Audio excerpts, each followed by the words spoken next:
copper and urea poisoning in small ruminants.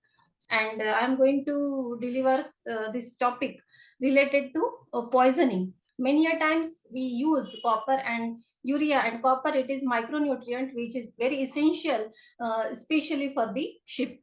So the different formulations, they are available for this compound. And urea, we know it is used for the as a protein source, and it is combined with the nutrition. So in molasses and other blocks, they are also available.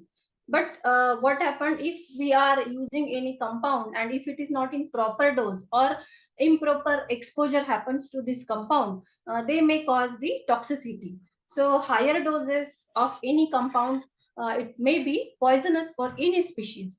So as Paracelsus rightly said, dose, it differentiates a drug from the poison. So coming to the today's topic, in this presentation, I am going to discuss on these points, that is sources and route of exposure, then factors affecting toxicity, both we are going to cover, then clinical symptoms of urea poisoning as well as copper poisoning, post-mortem lesions related to these typical toxicities, then what are the current treatment we follow, then what are the preventive strategies, and how to control in the field the outbreak of such a toxicities or poisoning. Okay, so this is the overview of today's presentation, and one by one, now we are going to see how this toxicity, they are important in the field. So, in current era, if you have seen in 2018 or 19 census, the goat and sheep population, it have increased 14% we have seen in the sheep population, and in case of goat, it is 10% rise. So we know they are serving very important part in food system.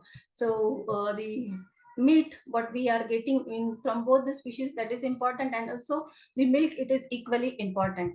So when they are, especially this both the species, they have different feeding habit if you compare them with the large ruminant. And in that, the browsing and grazing, those sheep, they graze, but sometimes they consume the different kind of fodder, or the fodder which is rich in this ingredient.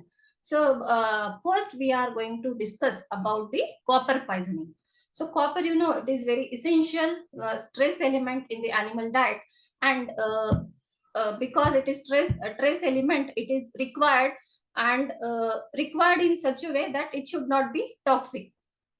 So it should be given into proper concentration, and as it is a micro element, it serves different function in the body, and it is present in different enzymes. So those enzymes, they are important in different body functions. And if it lacks, in case of sheep also, you will find there are some deficiency conditions we see. But the copper toxicosis, it is most of the time, or we can say in most of the incidences, it is accidental. It is accidental case of poisoning. So copper, when it is consumed in highest concentration, and that may result into acute toxicity. So maybe the different sources we are going to discuss how they are coming in contact with the animal. Then the chronic toxicity of copper, it is associated with low dietary intake of other elements such as the molybdenum and sulfur. So we have proper ratio of this compound, and that should be maintained. So copper and molybdenum ratio in case of sheep, it is generally 6:1, or it may be 10:1. Till that, it is permissible. Beyond that, if the ratio it goes, it definitely result into toxicity. But if you don't see immediate toxic symptoms, it may be the chronic type of copper poisoning you can going to see. So the copper intake in sheep, it is very important. So it is the essential element for the sheeps, and it is required for different processes like bone formation, then red blood cell formation, the immunoresponse, it is produced by the animal in response to different conditions. Then most importantly, wool and growth pigment, they are related to copper, dietary intake of copper. So if there is proper concentration in parts per million we are giving, it is very good. So it is 0.5 5 to 3, it will produce the deficiency syndrome. So adequate, it is 5 to 10, that concentration we have to maintain. And if that is not maintained, if it is less, then you will see there are the symptoms like enzootic ataxia or spayback in lambs, then anemia, there is diarrhea, weight loss, and the changes in the color of wool also we notice. So these are some deficiency conditions, they are related. And if you give it in a higher concentration from 20 and above, if it is added into the diet of sheep, it may result into poisoning. So coming to the next part, that is the what are the different type of copper poisoning and what are the different sources. So it may be acute poisoning if the exposure, it is very high, overexposure it is there. That is mainly happen because of the parenteral administration of copper. If there is deficiency, then sometimes copper it is given by intra IM injection in the animals, and that may be given in higher doses. So some of the animals, they are not responding properly, especially the young ones, and you will see there is toxicity. So that is how the overexposure, it may lead into toxicity. And through oral route also, if doses they are not properly calculated, then this compound, they may cause the toxic symptoms in the sheep especially. Then the ingestion of toxic amount of copper from contaminated food. If we are giving certain rations to the animal and they are not for the sheep, if you are taking the ration from, if you leftover you are using from other species, then in higher concentration, it may be copper, it is present in those ration, and it may lead to the toxicity. Then we have the pasture and grass, if they are sprayed with the higher concentration of copper containing fungicide or weedicide, they will contaminate this. And some soils, they may be rich and the certain plants are there, they will accumulate this. So the pasture or grass where more than 200 ppm exposure it is occurring on a daily basis, it may definitely result into acute poisoning of copper, especially in the sheep. Other animals, they are also susceptible, but as compared to other animals, sheep, they are more susceptible. Then if you see in case of chronic cases, so the symptoms what you see, it is always acute exposure in case of the different species, but the copper, it come into the body and it get accumulate. So chronic copper poisoning, it is most common. So certain plants like heliotropium, eupatropium, and senecio species, this plant, they have some toxic alkaloid, and they make this plant damage their liver. And hepatotoxic alkaloids, they damage the liver of animal, and because of that, the sudden leaching of copper, it happened, and it is one of the predisposing factor for producing the copper poisoning in the animals. Then apart from this major two ways by which the exposure happened to animal, and animal may show the symptoms of acute poisoning or chronic poisoning, there is what we have seen, that is chronic copper poisoning, it is very common. Then the different other sources are there by which the toxicity may happen. So the copper containing pesticides are there, Borax special, most of you are aware. So 1 to 3% copper sulfate, it is present in there. And then the copper sulfate, which is used in different food bath, fungicide, and then there is indiscriminate use. So it may also lead to the copper poisoning. Then the water bodies, if they are contaminated with the recently treated algicide, then that may also lead to the poisoning if the animal drink water from this kind of water bodies. Then the consumption of contaminated forages, pastures, then certain areas where the copper rich soil is there, or nearby smelters or the mines are there, that will also contaminate the environment, and that may be consumed by the animal. So these are the rare cases where the copper poisoning, it can happen. Okay, so we have seen the what are the different types of poisoning and sources. Then coming to the next part, that is what are the different factors related to copper toxicity or its poisoning. So in all general, we can say that young and old ruminants, they are most of the time they are affected because their enzyme system, they are not fully functional, or it is not working in full capacity, and that's why they are more inclined, or they get more affected by this copper. Then in different animals, if you see the sheep, they are highly affected, but the goats, they are 3 to 4 times more tolerant to the copper poisoning, because in the sheep, some the system of absorption, it is different, and the certain enzymes they are lacking. That's why sheep, they are more prone for the copper poisoning. Then the level of other elements like molybdenum and sulfate, if they are less, that also predispose the animal for copper poisoning, because both the element, they go into the gut and they form one complex, and because of that, the absorption of copper, it will not happen, and excretion will be proper. So that is another predisposing factor. And then the deficiency of manganese, iron, vitamin B, and that also favors the copper accumulation in the body.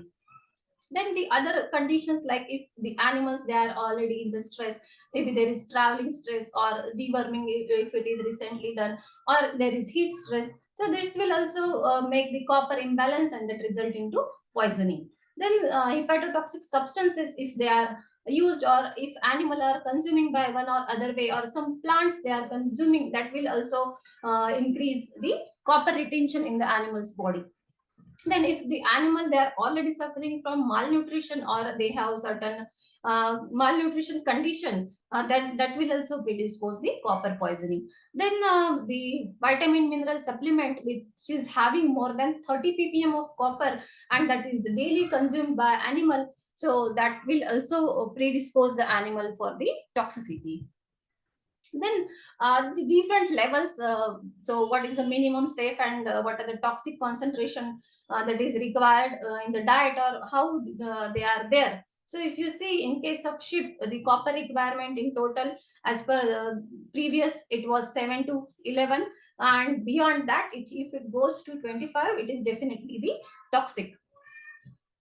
Then the other species, they are also there. So if you see how the process of absorption, metabolism of copper, iron, it happened in the body. So in once it is consumed, most of the time the exposure, it is through oral route. Okay, so when orally it is consumed, from intestine, it is get absorbed, and from intestine it goes to liver. So liver, it will keep the copper inside, and it will act as the storage. Then if the capacity, if it slowly it will get biotransform and distribute into different part of the body, and then it will get released. So the copper ion, basically inside the cell, it will get absorbed, and beyond the concentration, it will damage the different cells. So coming to how the what is the different mechanism related with the copper poisoning. So mainly, if you see, the copper, it build up in the liver, and from the maybe the varied exposure is there, and the intake, it is there, so it will damage the liver. And that is not only the thing, if the different stress related factors are there, that will act as a cumulative way, and that will damage the liver. So the capacity of liver, it will slowly goes down, and then there will be sudden release of copper. So it will inhibit the different sulfahydryl group of enzyme, which is important for the detoxification mechanism, and that will going to damage the hepatocyte or liver cells, they will damage. So it will release the copper into lysosomes, and that makes the entry of copper inside the blood, or into blood component. And slowly this copper, it will reduce the oxygen carrying capacity of the red blood cells and erythrocytes, what we call.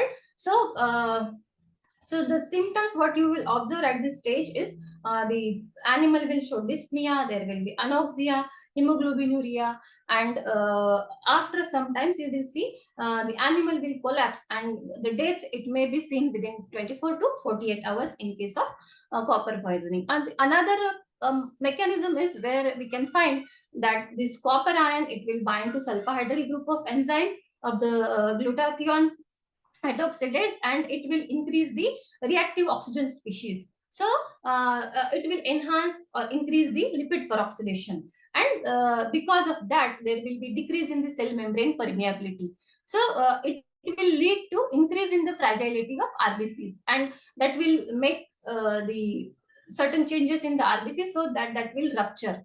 And because of that, you will observe there are hemolytic crisis, and the hematuria it is noticed. So after that, slowly this copper it will clog the glomerular filtrate of the kidney, and necrosis of kidney it is observed. So in other the another sequence is that the renal failure is there, and then anuria, uremia, these are the consequences. Then after that, the copper it will severely affect the brain, it will cross the blood brain barrier, and there will be death of animal. So these are the two ways by which copper poisoning or toxicity, the mechanism lying behind the symptoms what we observe in case of copper poisoning. So in case of acute copper poisoning, if you see the symptoms, they are very, if there is sudden overexposure in high concentration, if it is consumed, so you will see there is severe gastroenteritis is seen in the animal. So animal will have a corrosive type of effect on the stomach of animal, and because of that the animal will go off fit, so anorexia will be there, there is sign of abdominal pain is there, then animal will have diarrhea, and then there is dehydration, and in some animals you can see the symptoms of shocks also. Then here most of the cases of the chronic cases of copper poisoning, what you see, the onset of symptoms it is very sudden. So previously there is no symptoms, and then there is severe symptoms you will notice. So it is always that the capacity it is exhausted, and because of that the hemolytic crisis you notice in case of chronic copper poisoning.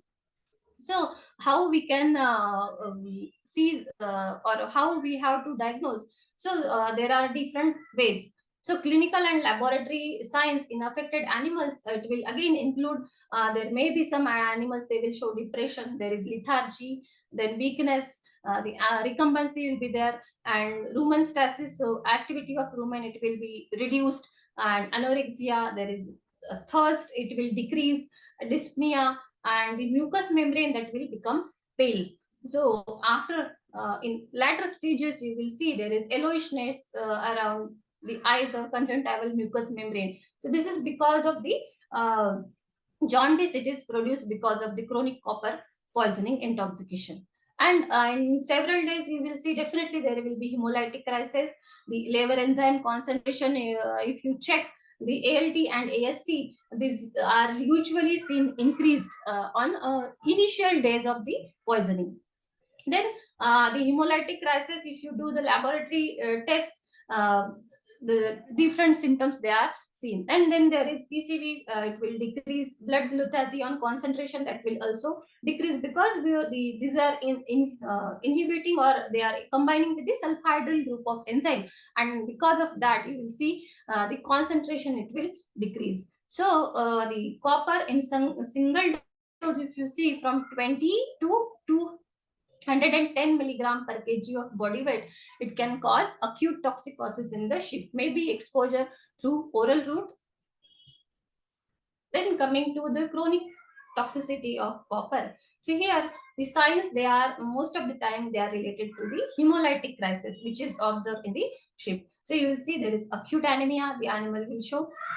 Then there is depression, there is sudden onset of weakness and trembling you will notice. Then GI signs, you can see there is anorexia, there is increased thirst, hemoglobinuria, and jaundice. And some signs of respiratory insufficiency, it is also noticed, like dyspnea, panting, then shock, tachycardia, weak pulses, and cold extremities of the animal. So here you can see the picture which shows the conjunctival mucous membrane. They are showing yellowish discoloration, and this is recently reported. Then the death, you will see in most of the copper poisoning, death it is there. So even though some animals they survive after a certain stage, they will notice the renal failure, and suddenly they will succumb to the death. So usually we will see in 1 to 4 days death is there, and mortality rate, it is clinically affected. In animal clinically affected, you will see that is 100% in case of acute and in case of chronic poisoning also, because the fate of the copper. So in young ones like lamb, you will see GI hemorrhages are there. There is pulmonary edema, then ascites is there, the liver it is damaged, and no hemolytic crisis or jaundice. So these typical symptoms you notice in case of lamb. So GI hemorrhages are there. There is pulmonary edema, ascites, and liver damage, but no hemolytic crisis or the jaundice you notice in the lamb. So these are reported by certain authors. Then if the animal survives, there are acute episode and animal may die because of the renal failure. Coming to the post-mortem finding in case of copper poisoning, so till now we have seen the what are the sources, what is the type, then what are the different clinical symptoms, how the copper it produce the toxicity, that is mechanism of toxicity, and after the clinical symptoms, the post-mortem findings. In certain cases of copper poisoning, animal uh, may suddenly die, and you need to see, you have to do the post-mortem, and you need to check necropsy finding. So in copper poisoning, you will see there is severe gastroenteritis. So this is in case of acute poisoning, and there will be erosions. There is ulcerations in abomasum, and the icterus it is developed in the animal that survive beyond 24 hours. Okay, and then the different tissues they will become discolored and icteric, and there is methemoglobin. So this type of changes you will notice mostly in case of copper, which is produced because of the chronic condition. So in chronic cases, the icterus and methemoglobin, that is common condition. Then another important feature in case of copper poisoning is the kidneys, they will become gunmetal. So we in the classes we have, we focus on this point that gunmetal kidneys we seen in case of copper poisoning. So literally you will see the changes in kidneys such a type that you can appreciate. So the and another change is because of the renal failure, the color of urine it will be very pot wine color urine, from the animal it is voided, and if you open the animal and see the bladder, same color of urine you can see.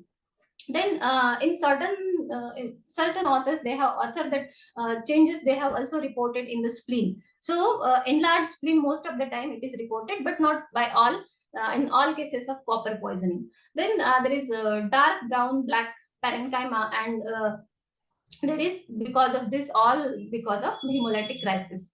Then the liver it become very enlarged and friable. So the borders that will become roundish, and it will easily break, and the color it will also change. So histologically if you see the central hepatic and the renal tubular process it is noticed.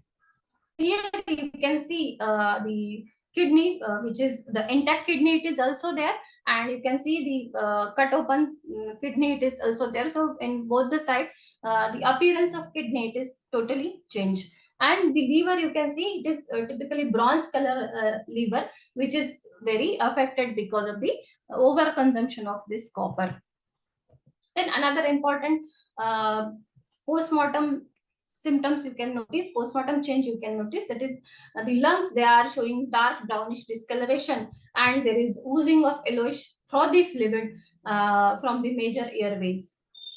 Then the spleen, as I said previously, certain authors they have reported that the spleen it become the dark brownish color, and on the cut surfaces you can see. So these are the changes, prominent changes you report in case of copper poisoning, and most of the time in the sheep you observe all these changes. Here the another figure it is showing the post-mortem changes, where you can see the hemoglobinuric necrosis in the kidney. Then there is pale liver with enlarged gallbladder it is there. So B diagram it is showing. Then dark color urine, so that bladder might be open and the urine it is there. Then the dark color fluid in the pericardial space it is also noticed.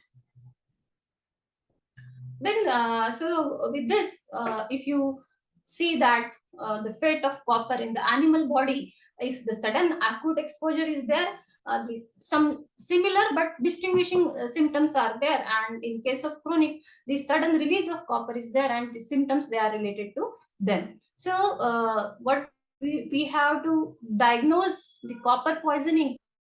So presumptive diagnosis, it is on the basis of sudden death and which is preceded by the hemolytic crisis. If the extensive liver damage it is there, so that will help into the diagnosis.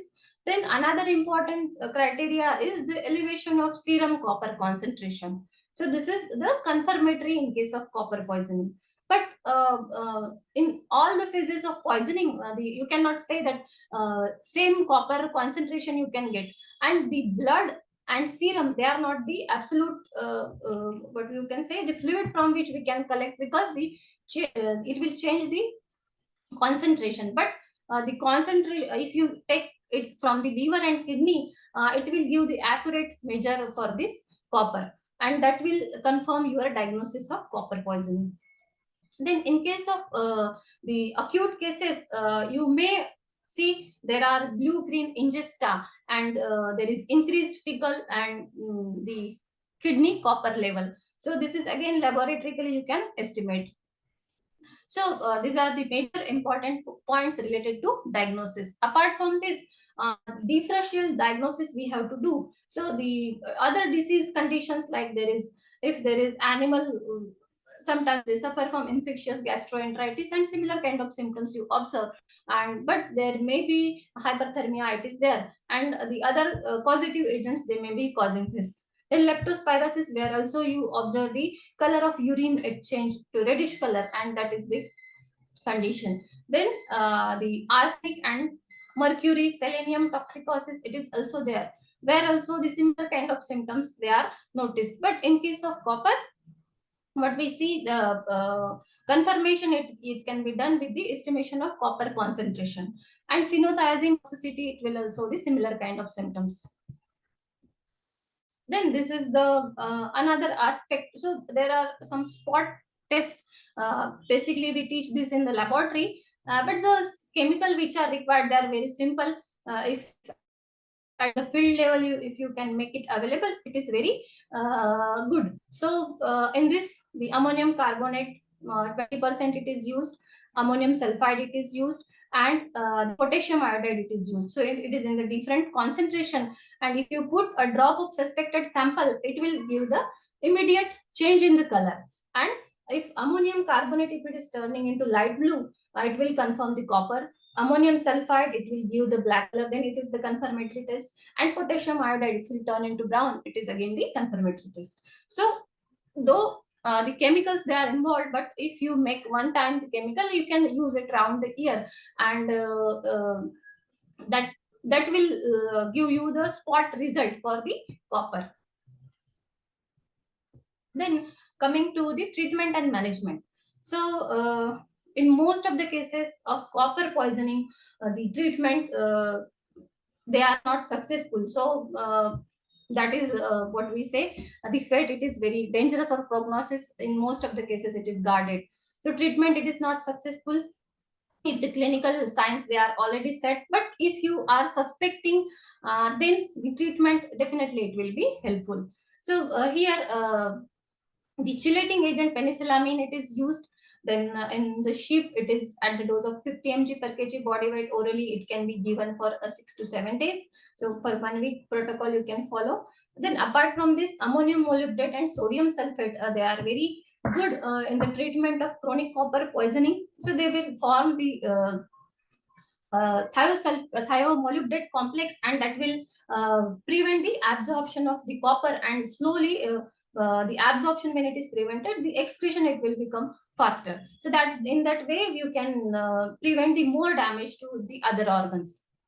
Then ammonium tetramolybdate, it is used at the dose of 1.7 to 3.4 mg per day, and this may be given by intravenous route or subcut route. Then the antioxidant therapy also we can give. So vitamin E and vitamin C, ascorbic acid, it is very useful. So for ascorbic acid at the dose of 500 mg per kg per day, it found to be helpful in the treatment of copper poisoning. Then supplementation of 2 to 16 ppm molybdenum, that will also reduce the hemolytic crisis. And apart from this, the zinc, it will also help into reducing the symptoms. And prednisolone, it is also found to be useful in the treatment of copper poisoning.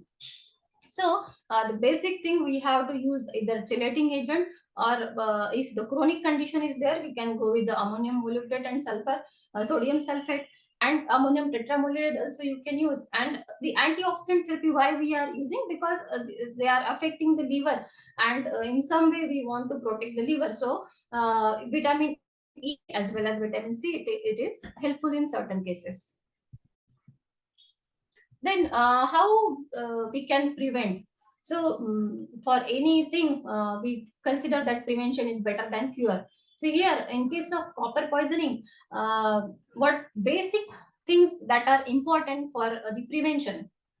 So if you find that the ships or the flock which is high risk, and they may be supplemented with dietary sodium thiosulfate. So in that one way, if you start them supplementing this, you will risk the copper poisoning. Then routine evaluation of copper and molybdenum concentration in the feed. So the ratio, it is very important.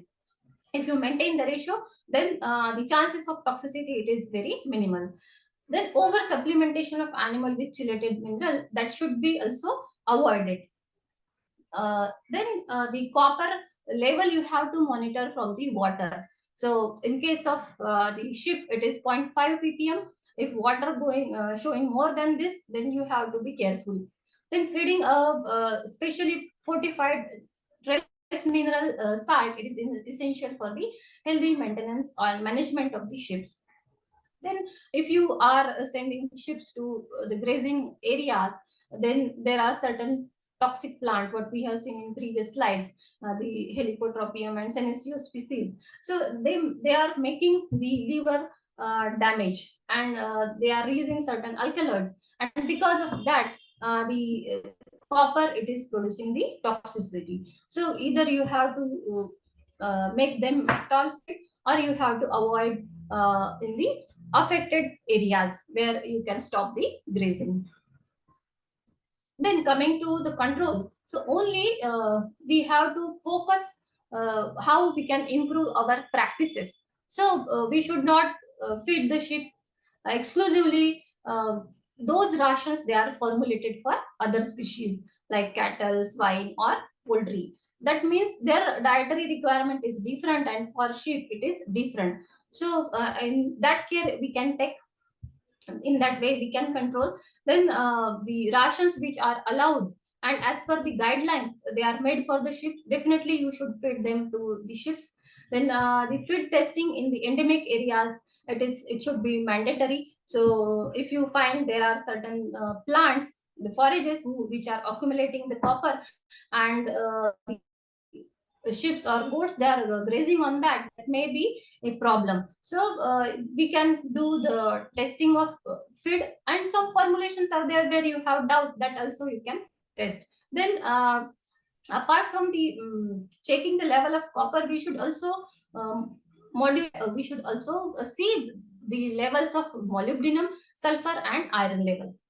Then do not let the sheep graze on the pasture which is contaminated with the waste or manure of swine as well as poultry, because their dietary requirement is different, and they are fed on the this copper rich diet. So that may be polluting the environment, and because of that, the sheep, they are getting exposed to the higher concentration of copper.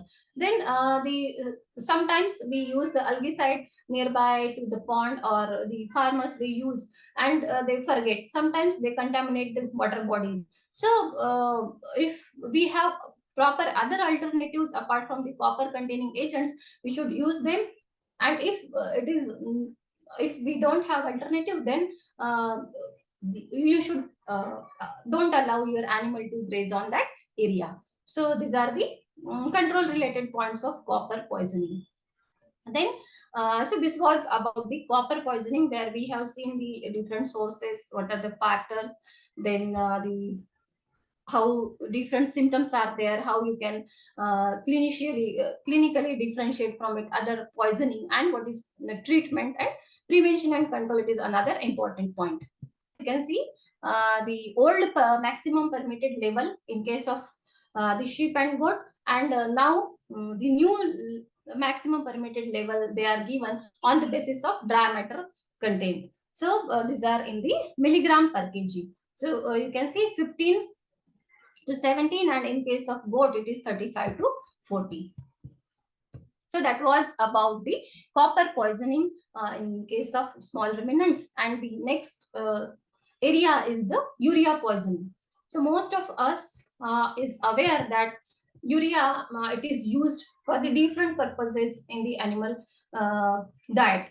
So when we use urea, it is not acting as a nutrient, but like what we see the like energy or vitamin or mineral, but it is having a distinct place in the animals nutrition, especially in the large ruminant nutrition, and sometimes it is also used in our small ruminants also.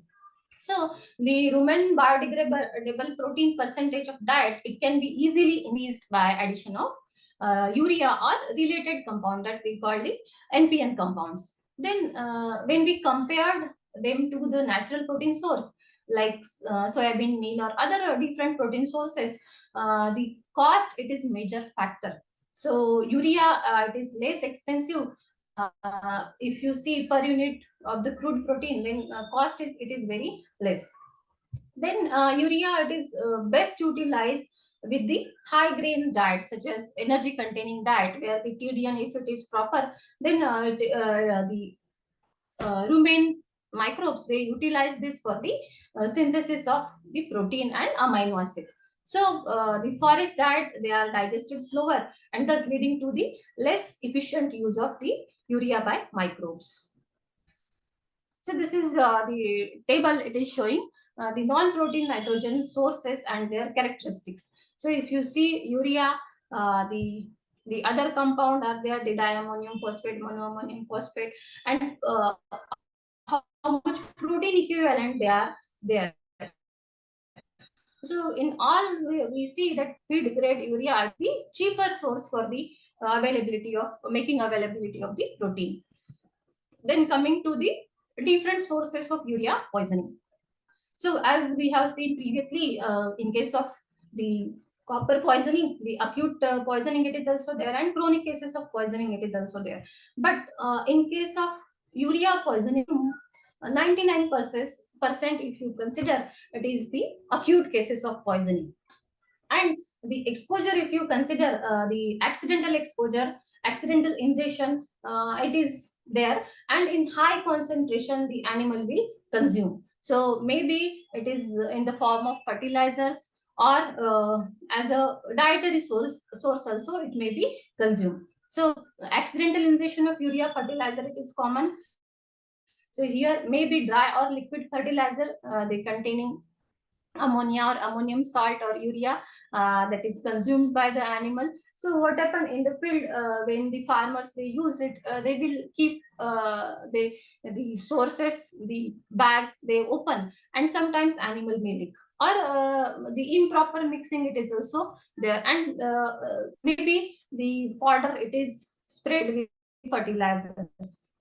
Excessive ingestion and compound is another source, but rarely it happened because we take care of that, and accidental ingestion it is more common.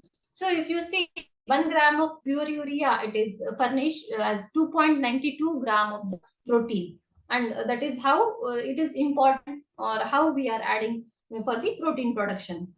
Then in the feedlot of women, if they are consuming the high concentration ration, then animal should not be fed more than 0.2 to 0.5 gram per kg urea per animal per day. So there are some golden rules that we have to follow, and that will not cause the toxicity. Then coming to the different factors related or affecting the urea toxicity. So the major thing is that if you are using urea, the toxicity or toxicosis, it is related to the ability of the urea to convert into ammonia. So it liberates the ammonia, and because of that, the symptoms what you see, it is because of this. The another thing is that because of this the pH it will change, and alkaline pH it will increase the ammonia release, and it will build up, and because of that symptoms will develop. Then ruminants, they are more susceptible because the activity of ureas, they are present in certain plants, and the young ones after a certain age, the ruminant become functional, and also the ureas it is important for this breakdown of the urea. Then in case of adult animal, you will see the toxicity, it is more because the development of rumen, it is full, which are typically low in energy, or the TDN, and high fiber containing diet or fodder, fibrous material, if it is more, that will adversely affect the urea utility, and that will cause the toxicity. Then at a time, rapid and high quantity of urea, if it is consumed by the animal, that will also result into toxicity. So sudden exposure, accidental exposure, most of the time it is the cause. Then another predisposing factors, they are the malnutrition, if it is animal, malnutritious animals are there, then dehydrated animals are there, if they are fasted for one or other reason, or they are fodder is not available, naturally they will fast. And then there is certain stress related to environment condition or other condition, that will also predispose the urea poisoning in the animals. See here, we can see if in this diagram, in rumen, you will see the absorption, it is there, and you will see the urea, it is going to convert into ammonia and ammonium ion, and carbon dioxide, it is also there. So this activity, it is basically the pH dependent activity, and in acidic pH there is no problem, but once the pH reaches goes beyond 8 and 9 and 11, we will see there is severe toxic ammonia, it is there, and that will affect the liver. So detoxification of liver, it will reduce or it will fail, and then it will cross the blood brain barrier, and you will see the what are the maniac related symptoms they are seen in case of urea poisoning, the jumping, the head pressing, and bleating, especially in the ships, and making sound in other animals also. This is because of the effect of the urea in ammonia into as it cross the blood brain barrier. So this is the in short mechanism. So this is again the concise way we can understand.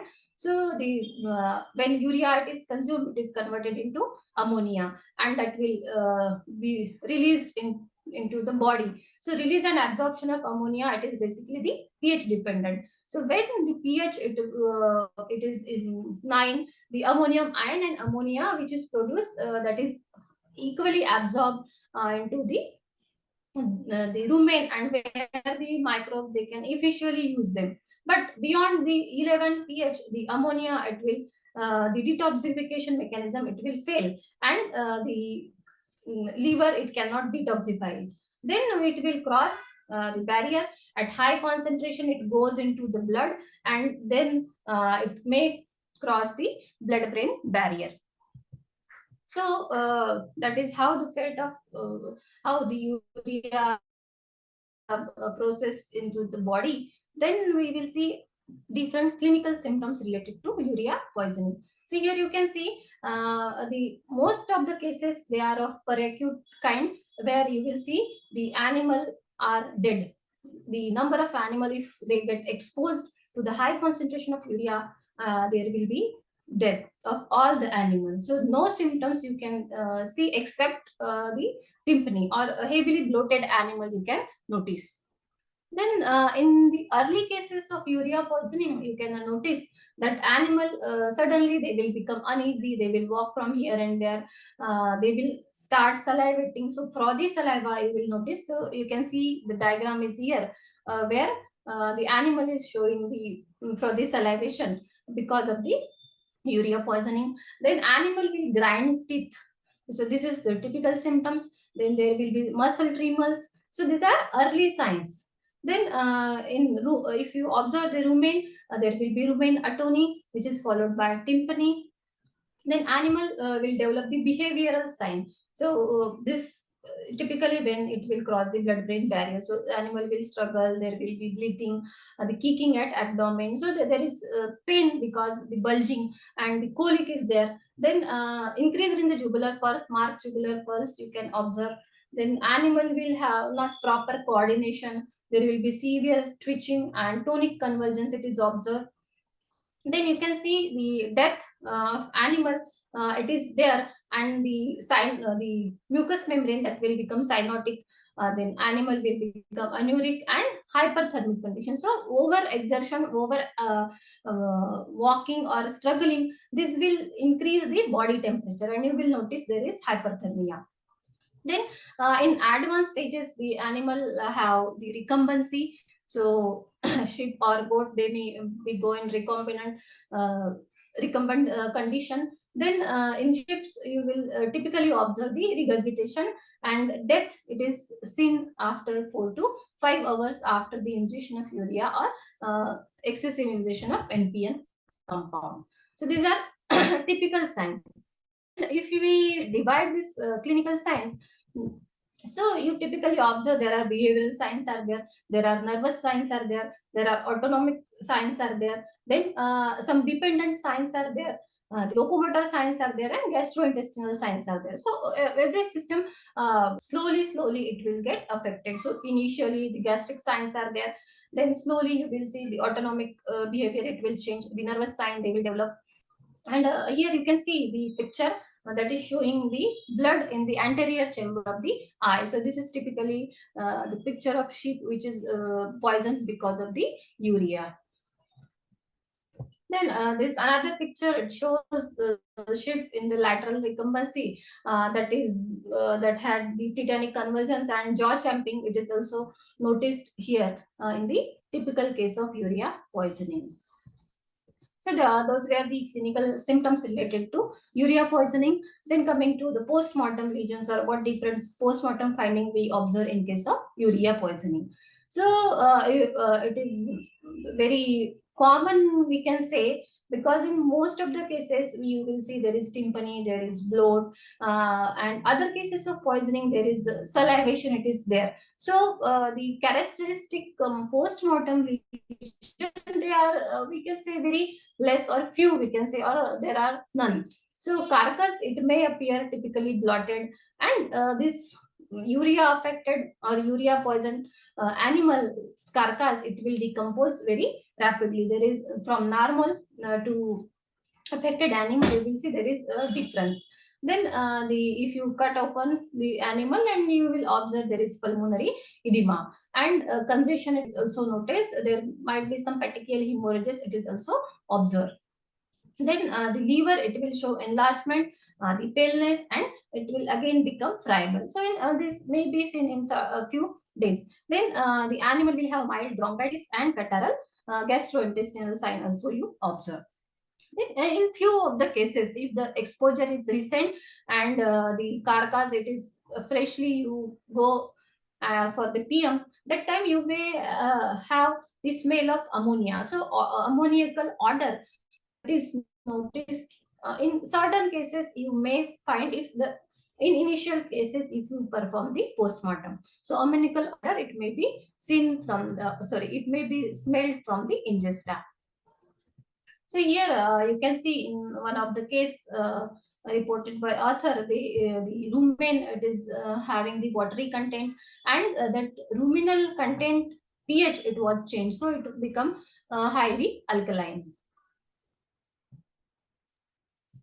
Then coming to the diagnostic part of the urea poisoning. So here what important point you have to remember is the history.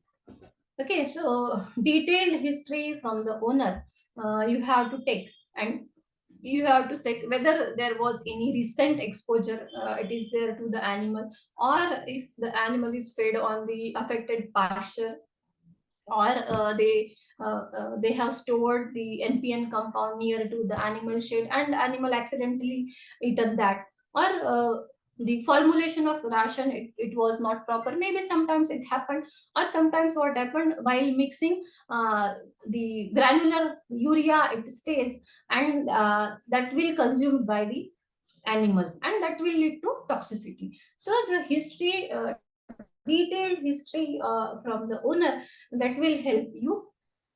Another thing what we have seen, there are no typical clean postmortem lesions are there, but ammonic powder, if it is there, you can suspect for the urea poisoning.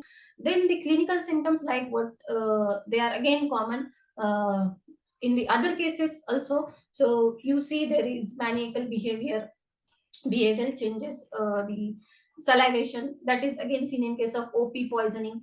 But in hyperthermic animal, you notice in urea poisoning.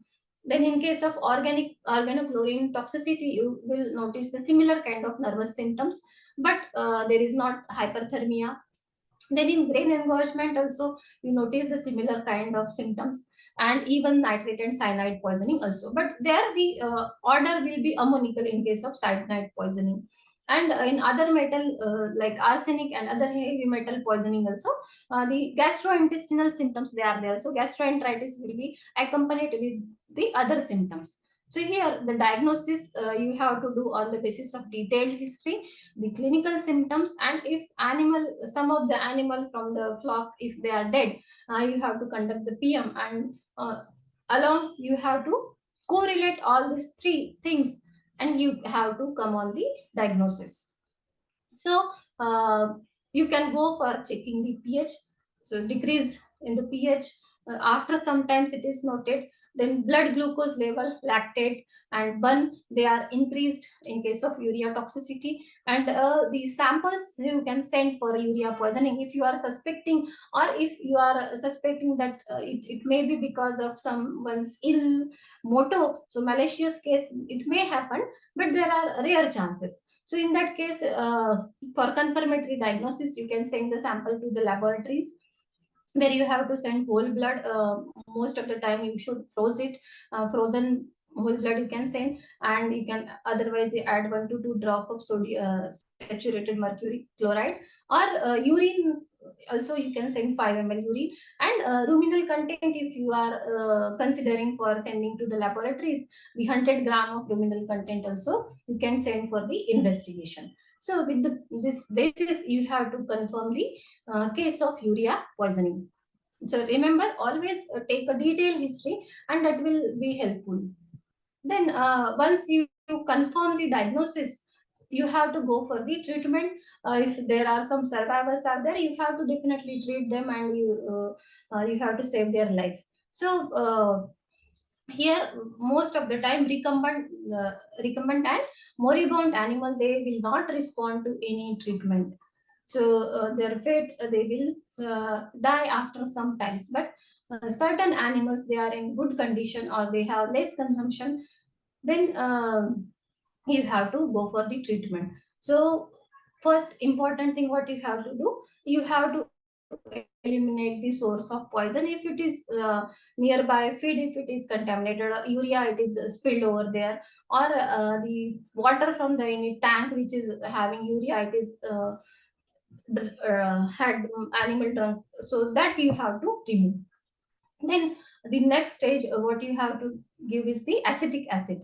So 5% acetic acid or vinegar, you have to give it in the cold water. So usually 2 to 4 liter of water, it is sufficient for sheep and goat in adult animals. And you have to dilute it, acetic acid or vinegar. If acetic acid or vinegar it is not available, you can consider the lemon as a good alternative.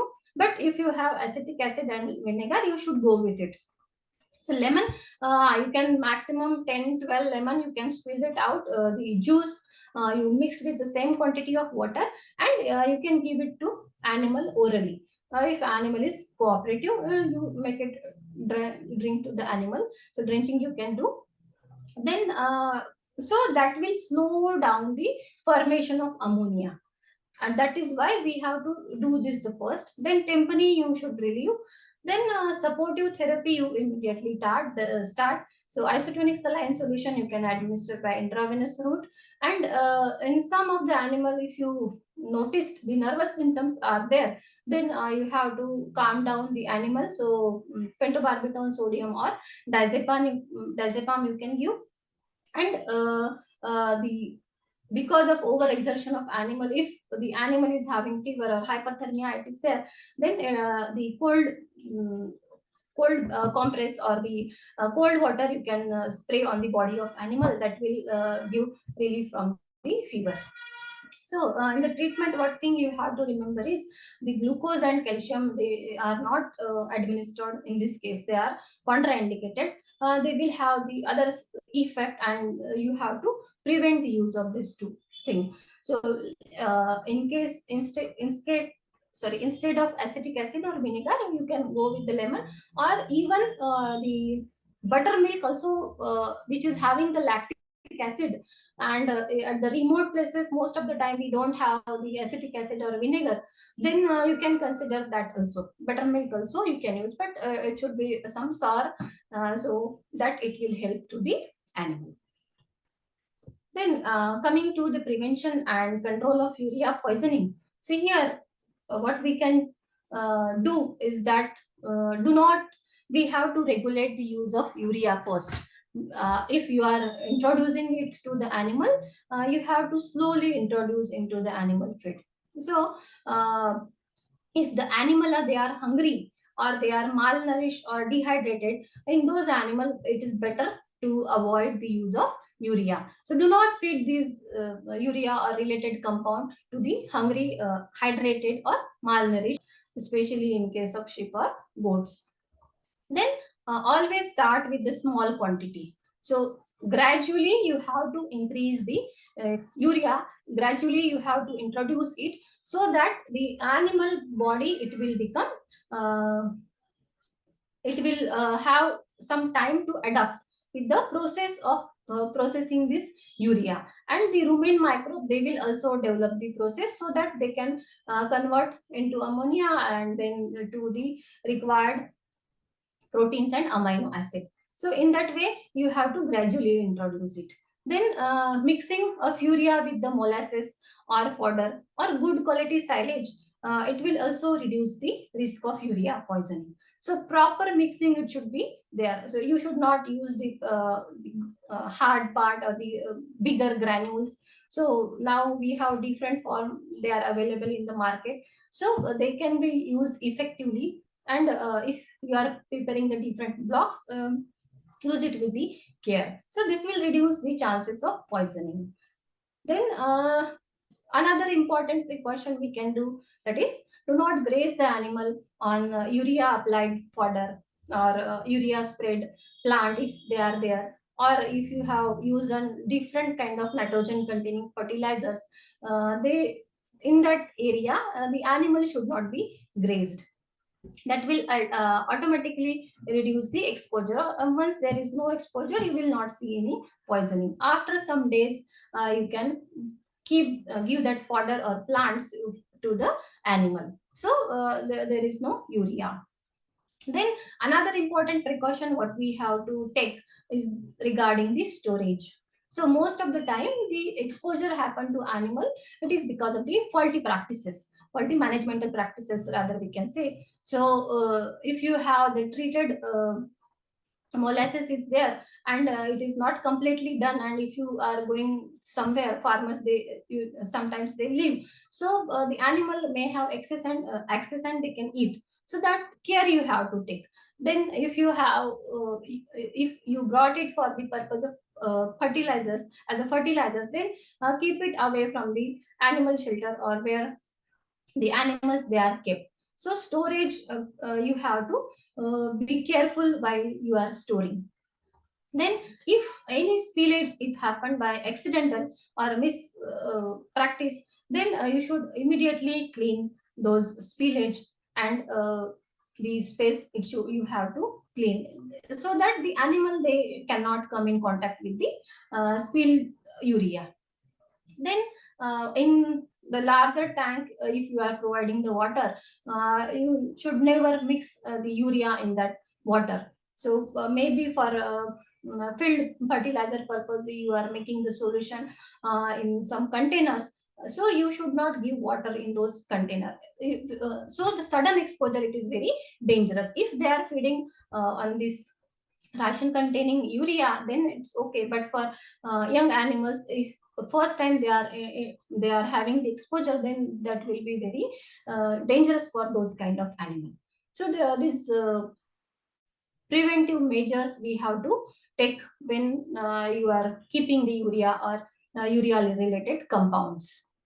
So what we have seen is that in case of prevention and control, so that urea you have to store very properly. But in the other sequence, in the other condition, what we have seen in previous starting slide about the copper, where the care what you have to take, the fodder what you are feeding, that care you have to take. Then sudden exposure there should not be there. Then the ratio of the copper and molybdenum you have to maintain. And if the soil you think there is a problem, so you can check the different level of the copper in the feed, in the fodder, in the soil affect, whatever the areas it is affected. So that care we have to take.